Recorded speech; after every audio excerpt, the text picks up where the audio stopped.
Hey kids, it's the Piston Flyer here, hope you're well. I'm really excited to be out and about on another Royal Enfield today. A couple of months ago I rode the Classic 500 and got an awful lot of views and comments on that bike and really enjoyed riding it. So today I'm pleased to be out and about on another Royal Enfield, as I say. This is the Continental GT, which is their calf racer style bike, if you like. It's got the same engine as the Classic, but this one is the Euro 4 version, so there's been a few changes to the bike from last year for 2017. Most notably, it's got ABS fitted, so stick around and stay tuned. For the next couple of minutes I'll give you my first impressions review of this, the Royal Enfield Continental 500 GT. So a couple of things immediately strike me about the GT, and that's first off, the riding position.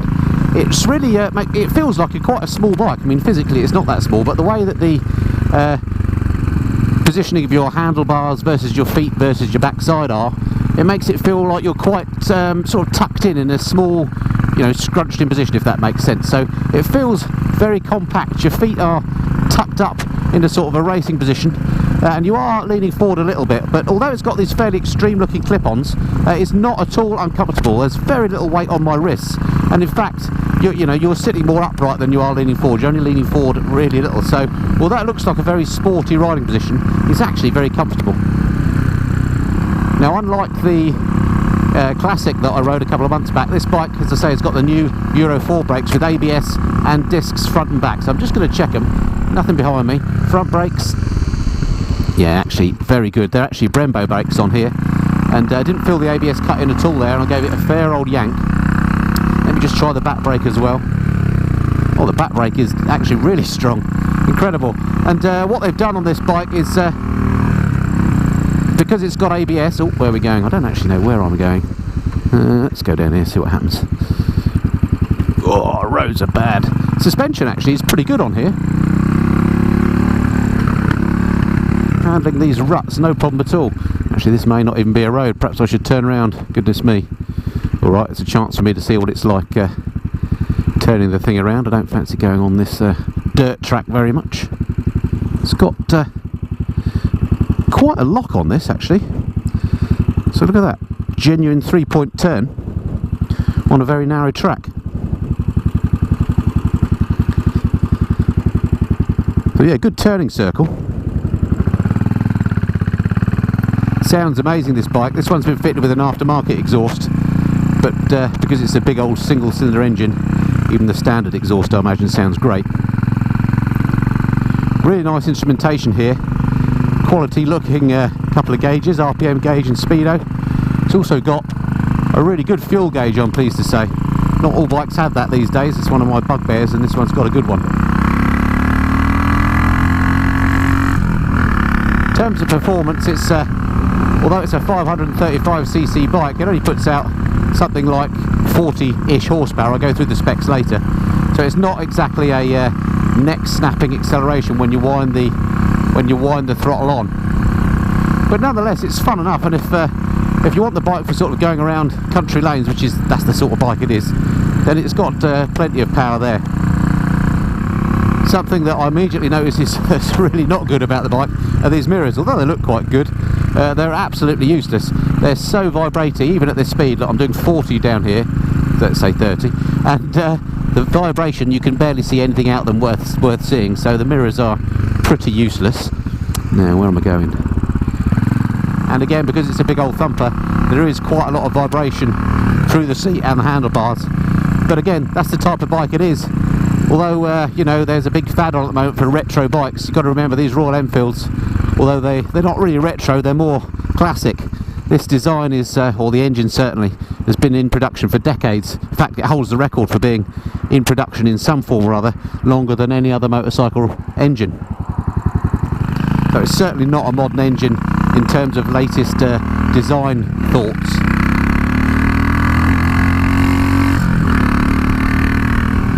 Gearbox is nice and smooth.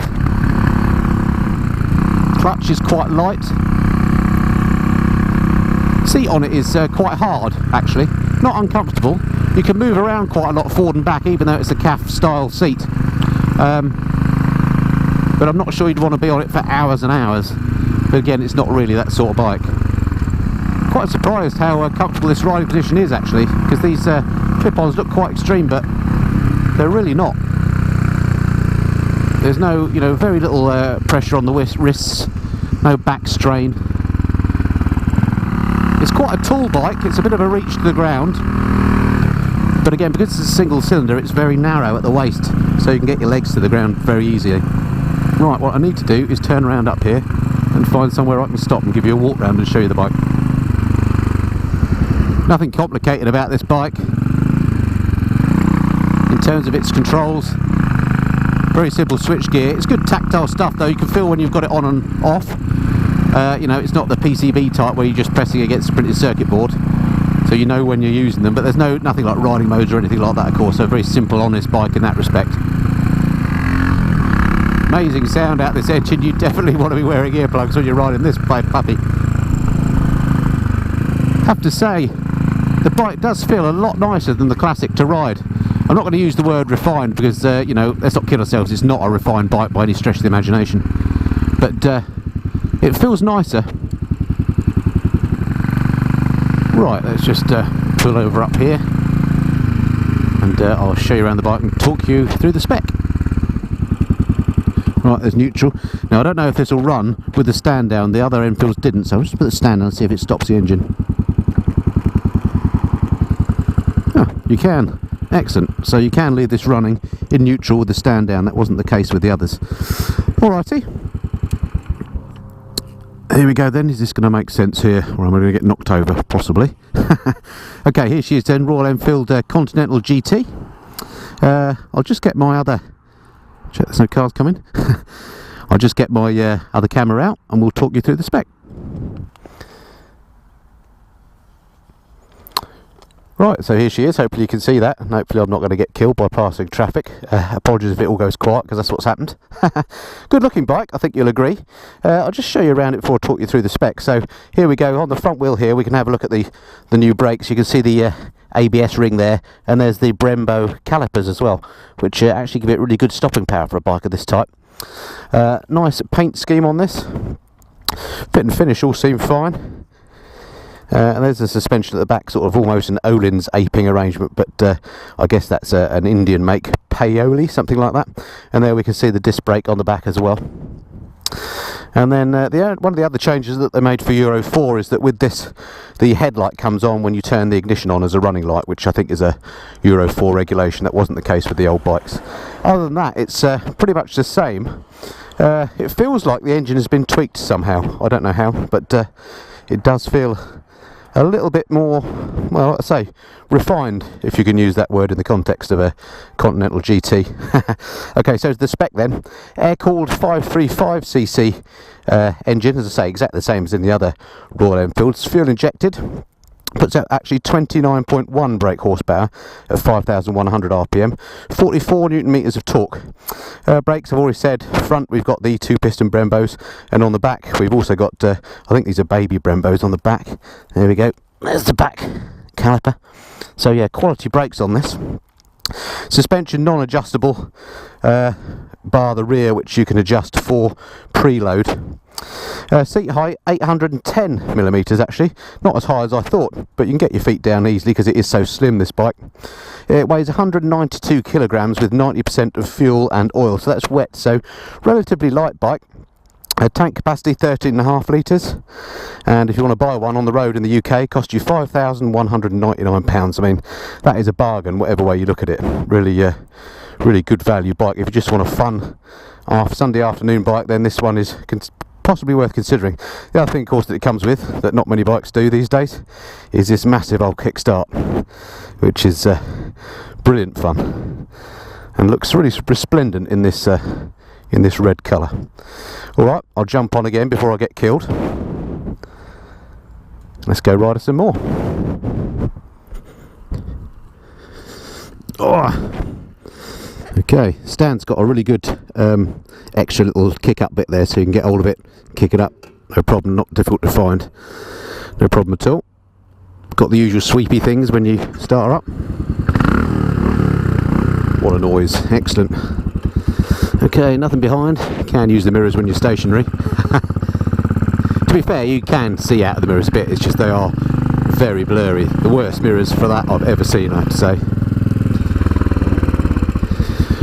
Right, I better just take this opportunity actually to thank the Steves at the Motorcycle Man in Watford, who've lent me the bike. They're the local Royal Enfield dealers. They've got a cracking showroom there. If you're in the area and you fancy having a look at some Enfields and other bikes, then do pop up and have a look. Really nice showroom, very friendly folks, and I'm sure they'll let you have a go on this very bike if you want to.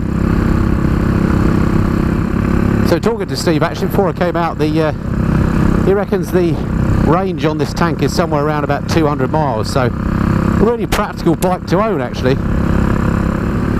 It's one of those bikes that's just got usable power. I mean, poodling along here at what, 50 miles an hour, there's loads more if you want it, but it's quite comfortable and happy just keeping up with traffic.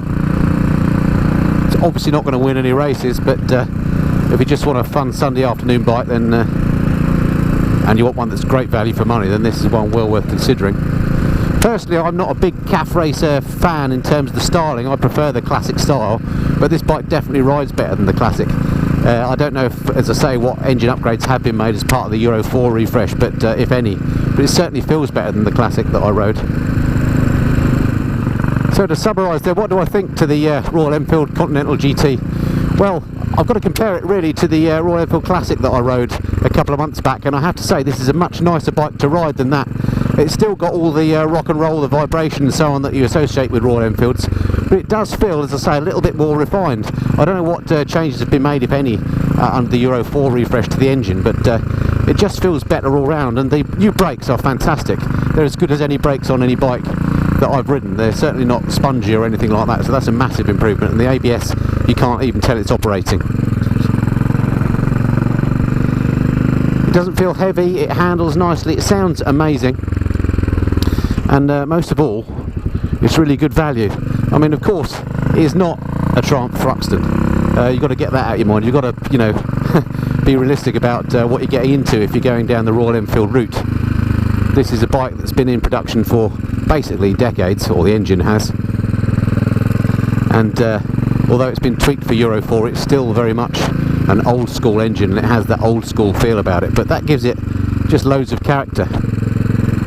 Oh, and I must say the mirrors are absolutely rubbish, as I just found out again. Alright, so there we have it. That's my first impressions review of the Royal Enfield Continental GT. Hope that's been of some interest to you, and I look forward to speaking to you next time. Until then, this has been the Missenden Flyer. Cheerio.